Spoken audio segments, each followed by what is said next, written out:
You were thinking of dealing with Saddam Hussein long before 9/11. Well, I wasn't in office long before 9/11. Well, let me remind I wasn't in office that much longer. I'm going to remind you of an interview you and I did. It was 9/11, 2001, and I swore in January of 2001. When you were a candidate for president, you were still the governor of Texas, you and I sat down in Iowa, just before the Iowa caucus, and we had this exchange. Listen.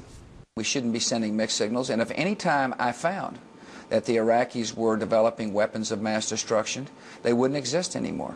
Who wouldn't exist anymore? The weapons the weapons of mass destruction, yes. I'm not going to... They just need to hear that from a potential president, that if we catch them in violation of the agreement, if we in any way, shape, or form find out that they're developing weapons of mass destruction, that there will be action taken, and they can just guess what that action might be.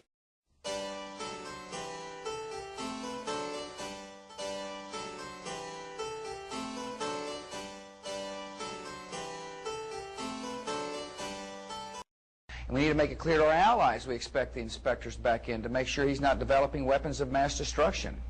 Okay, well then, my question was a more general question, but we had both Iraq with Saddam Hussein and Yugoslavia with Milosevic.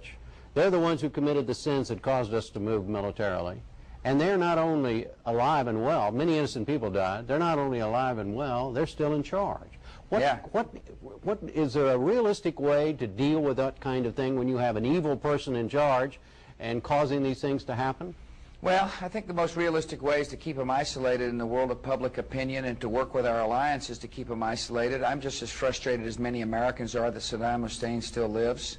I think we ought to keep the pressure on him. I will tell you this, if we catch him developing weapons of mass destruction in any way, shape, or form, I'll deal with that in a way that he won't like.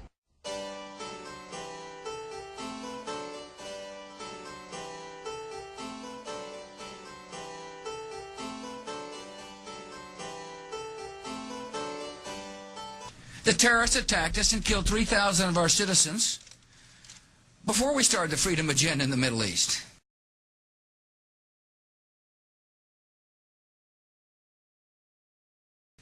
They were...